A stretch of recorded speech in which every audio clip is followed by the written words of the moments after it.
Yang lain yang Pak Tomo ngomong. Cukup jangan rusuh sendiri. Cukup yang di belakang jangan rusuh sendiri. Pak Tomo ngomong cukup. Yang di belakang jangan rusuh sendiri. Oke.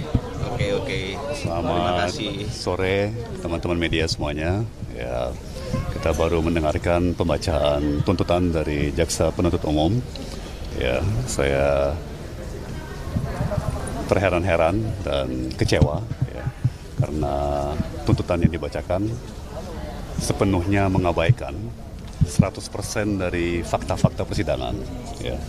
Jadi saya tentunya tadi mendengarkan dengan cermat, saya juga mencatat dengan teliti ya, pembacaan surat tuntutan tersebut ya, dan saya cari-cari di mana ada penyesuaian-penyesuaian dari dakwaan ke tuntutan yang mencerminkan fakta-fakta persidangan yang sudah diungkap dalam kurang lebih 4 bulan persidangan, 20 kali sidang, tapi satu pun saya tidak temukan ya, penyesuaian dalam surat penuntutan yang mencerminkan fakta yang diungkap dalam persidangan. Jadi ya saya agak heran aja ya, apakah ini memang pola kerja daripada Kejaksaan Agung. Ya, saya pribadi sih siap menghadapi tuntutan apapun. Ya. Tapi sejauh yang saya bisa lihat, saya sudah sangat kooperatif, ya, sangat-sangat kooperatif. Bahkan dari saat-saat saya dipanggil sebagai saksi, ya kan, saya datang sendiri tanpa didampingi oleh pengacara, ya kan, saya selalu datang tepat waktu, ya. Bahkan kalau perlu diperiksa sampai jam 11 malam, jam 12 malam, saya lakukan, ya kan. Saya sudah cukup bersabar, ya, dalam tahanan sudah 8 bulan kira-kira. Dan itu pun juga sama sekali tidak dicerminkan dalam penuntutannya, bahwa saya sudah sangat kooperatif, ya, berusaha sekeras tenaga untuk menciptakan suasana yang kondusif dari sisi kami ya, sebagai terdakwa dan tim penasihat hukum. Jadi ya, saya menunggu penilaian masyarakat ya atas peristiwa yang baru saja kita saksikan dalam persidangan saya hari ini. Artinya Bapak melihat bahwa surat tuntutan ini sama dengan surat dakwaan? Ya, hampir kayak copy paste ya. Surat dakwaan langsung plak ke surat tuntutan, dan seolah-olah 20 kali persidangan dalam kurun waktu 4 bulan menghadirkan puluhan saksi dan ahli itu tidak pernah terjadi. Jadi saya masih sedikit seperti kalau bahasa Inggrisnya surreal, apakah ini dunia khayalan ya, dunia imajinasi atau apakah ini Kejaksaan Agung Republik Indonesia.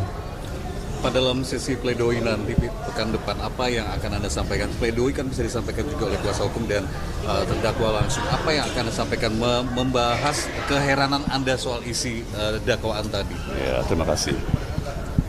Tentunya sudah diatur oleh peraturannya bahwa ada pembagian tugas antara terdakwa dengan penasihat hukumnya, bahwa penasihat hukum nanti akan menanggapi aspek-aspek yuridis, ya kan, aspek teknis hukum, dan saya akan mengupayakan sebaik mungkin ya, untuk menanggapi dari sudut pandang saya ya, sebagai seorang pembuat kebijakan, sebagai seorang policy maker pada saat itu, ya, sebagai seorang penanggung jawab perumusan, pelaksanaan, dan tentunya pengendalian kebijakan, dalam hal ini kebijakan tata kelola bahan pangan, ya, khususnya gula, ya. Dan ya, bagi saya sih sederhana ya, kita dari awal sudah selalu mendasarkan semua keterangan atas data, fakta, realita yang terjadi, ya, dan itu akan terus kami terapkan secara konsisten sampai akhir proses, ya, sampai akhir daripada proses hukum yang harus saya jalankan. Tidak lebih tidak kurang dari itu ya. Jadi hanya fakta-fakta apa adanya, ya, realita, tentunya data dan angka. Ya.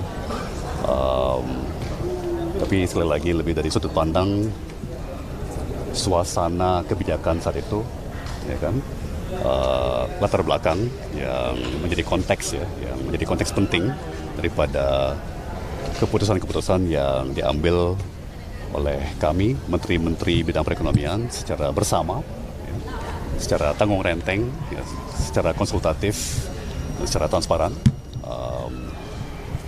dan mengenai mungkin pandangan saya terhadap beberapa keterangan saksi dan ahli yang terjadi selama persidangan, ya, 20 kali sidang selama 4 bulan. Ya, kalau Kejaksaan Agung mau mengabaikan bahwa keterangan-keterangan saksi dan ahli tersebut pernah terjadi, saya tidak akan melakukan hal yang sama. Ya, saya penuh rasa syukur dan penuh rasa hormat pada kesaksian-kesaksian, keterangan saksi dan ahli yang disampaikan ya, selama kurang lebih 20 kali sidang dalam kurun waktu kurang lebih 4 bulan. Ya. Saya benar-benar menghargai para saksi-saksi yang memberikan keterangan yang benar dan baik, ya, benar dan akurat, yang saya kira waktu dan masyarakat akan membuktikan ya, bahwa keterangan saksi dan ahli itu mematahkan praktis semua tuduhan dari penuntut dalam hal ini ya, dari penyidik dan dari penuntut ya.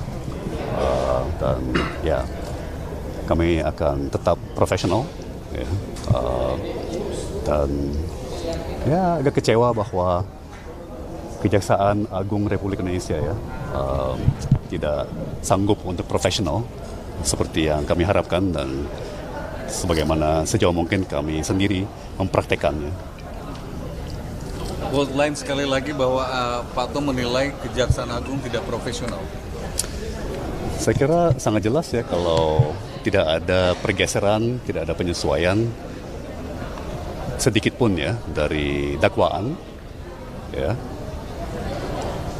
di pertengahan atau akhir Februari ya, sampai kemudian 4 bulan sidang sampai tuntutan tuh tidak ada penyesuaian sama sekali, padahal dalam persidangan sudah terbukti ya, beberapa tuduhan dalam dakwaan itu sudah dipatahkan ya, oleh saksi maupun ahli ya, dan dalam tuntutan hari ini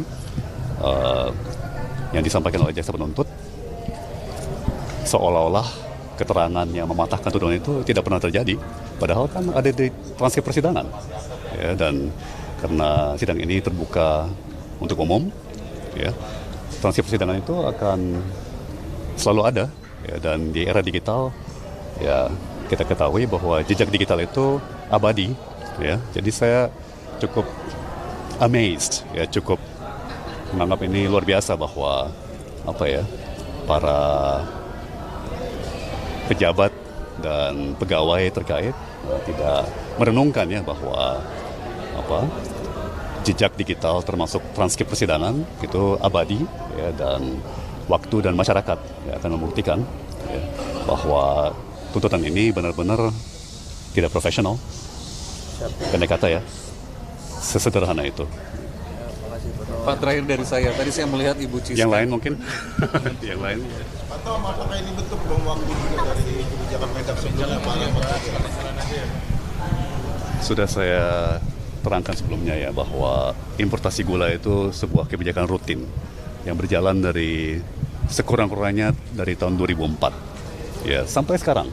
Ya, tahun ini pun masih ada beberapa ratus ribu ton gula mentah yang diimpor baik oleh BUMN maupun oleh pihak swasta ya, dalam rangka menjaga kestabilan harga dan kestabilan stok gula nasional ya. Jadi dari 2004 sampai sekarang 21 tahun ya, itu kebijakan rutin yang dilakukan setiap tahun oleh setiap Menteri Perdagangan ya kan.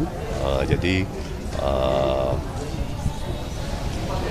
seharusnya tidak ada masalah ya. Maksudnya tadi disampaikan oleh JPU bahwa importnya itu pada saat produksinya sudah penuh di dalam negeri, kemudian juga masa panennya itu masih Ya sudah dipatahkan oleh saksi dan ahli ya klaim-klaim tersebut.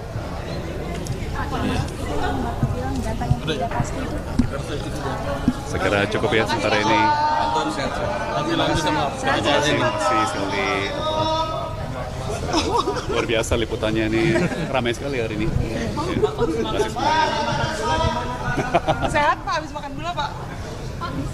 Ya tentunya kurang sehat sebetulnya dan malamnya sakit gigi. Jadi tapi setelah kumur udah baikan. Jadi itu aja dampak dari langsung minum 1 sendok gula. Jadi saya tidak rekomen ya. Saya tidak saya himbau jangan diulang.